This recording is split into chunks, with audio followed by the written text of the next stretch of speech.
hari ini umat Islam harus secara serius mengangkat persoalan-persoalan yang senyatanya berdampak kepada kesehariannya. Pendidikan, lapangan pekerjaan, kesehatan, infrastruktur itu penting, tapi infrastrukturnya bukan hanya infrastruktur besar. Air bersih, air bersih mendasar sekali. Jadi saya membayangkan ke depan, kalau fokus kita juga memberikan keseriusan bahwa proses politik itu bukan hanya untuk mendapatkan kekuasaan, tapi proses politik itu adalah untuk menggunakan kekuasaan bagi kemaslahatan seluruh bangsa. Di situ proses politik itu. Sehingga ketika umat Islam berpolitik untuk menghasilkan sesuatu, untuk mendapatkan perubahan. Lihat apa yang terjadi di Turki, fenomena di Turki.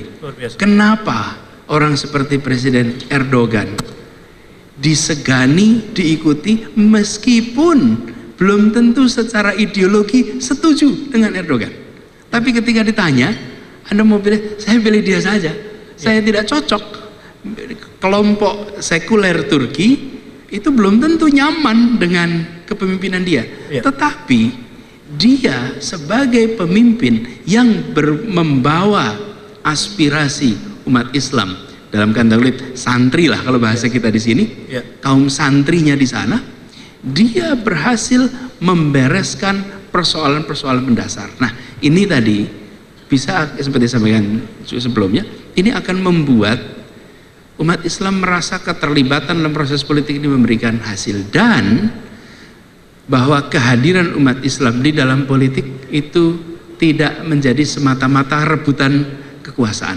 Kalau rebutan kekuasaan yang diceritakan oleh Bung Fadlizon, kalau rebutan kekuasaan, maka saat itu ngotot Ki Bagus Hadikusumo tidak akan berubah, tidak akan. Kenapa? Tapi mereka sadar bahwa ini bukan semata-mata secara simbolik.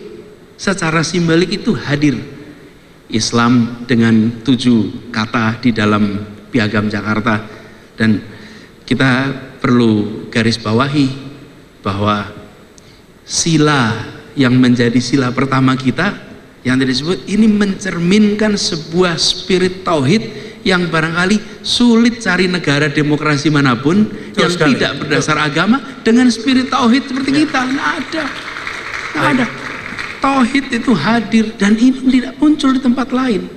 Ketuhanan yang Maha Esa itu jelas, kata Esa itu.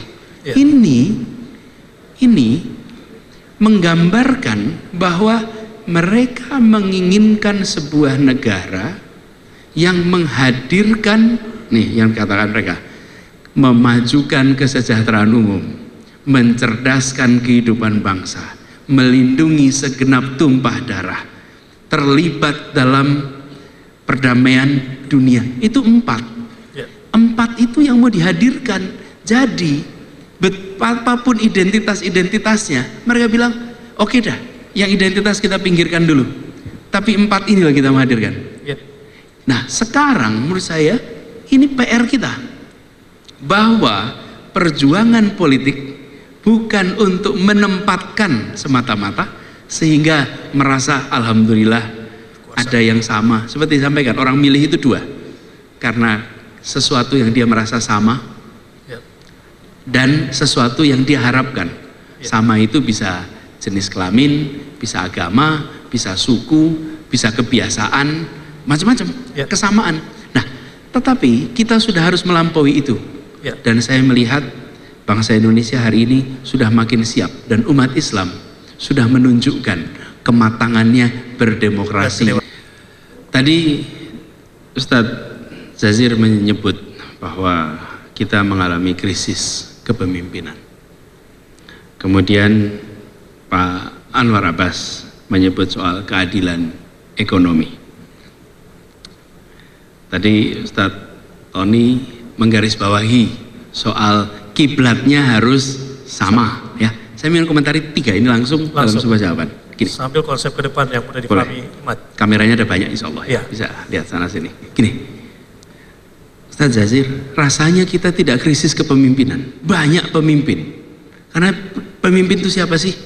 Imam itu disebut imam hanya dan jika hanya ada makmum. Oke. Kalau dia berdiri sholat sendirian, tidak bisa imam. Begitu ada satu orang ikut, maka dia langsung disebut imam. Pemimpin itu syaratnya diikuti secara sukarela. Yang kita krisis itu adalah pemegang otoritas. Banyak pemimpin tapi tidak punya otoritas untuk tanda tangan. Tidak punya. Pemimpinnya banyak. Kenapa? Diikuti sukarela. Anda disebut pemimpin jika kata-kata Anda, perbuatan Anda diikuti secara sukarela, maka Anda adalah pemimpin. Tapi pemegang otoritas, dialah yang punya hak untuk tanda tangan. Untuk tanda tangan apa? Alokasi sumber daya. Nah, ini yang nomor kedua nih. Alokasi sumber daya.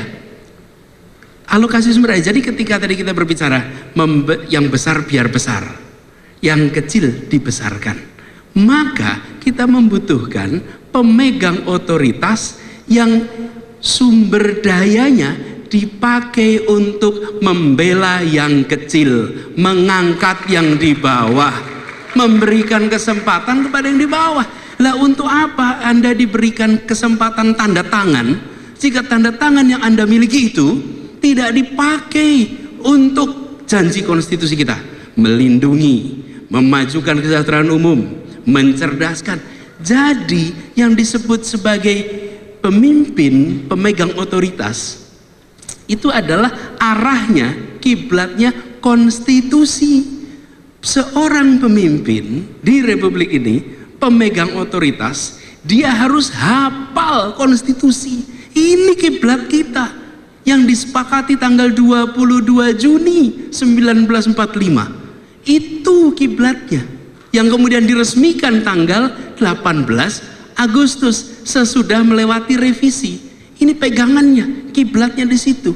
Karenanya yang dibutuhkan hari ini adalah mereka yang serius ketika pegang otoritas membela yang di bawah. Dan kita bicara Indonesia yang luar biasa kaya. Saya sering dibilang, Ustaz Bahasa Nasir, Indonesia itu keunggulannya karena bineka. Saya bilang bineka di Indonesia ini bukan barang aneh. Ya. Keunikan kita itu bukan pada kebinekaannya saja. Ya. Tiongkok bineka, Afghanistan bineka, India bineka. Perbedaan kita dibandingkan yang lainnya adalah di sini ada kebinekaan, tapi di sini pula ada persatuan. Itu keunikan kita, persatuannya, bersatunya. Kalau banyaknya keragaman, banyak tempat lain tapi tidak bersatu. Nah, dulu persatuan itu dibangun dengan kesamaan cita-cita.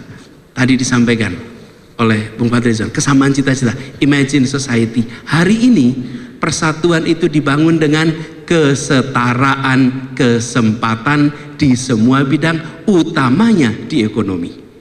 Kesetaraan, karena itu ketimpangan dibereskan. Ingin mempertahankan persatuan Indonesia, maka bereskan ketimpangan. Tidak mungkin membangun persatuan, menjaga persatuan dalam ketimpangan. Karena itu pemegang otoritas hari ini dan ke depan adalah pemegang otoritas yang membereskan ketimpangan menggunakan tanda tangan yang dititipkan kepada tangannya. Disitulah pemimpinan dibutuhkan untuk Indonesia ke depan.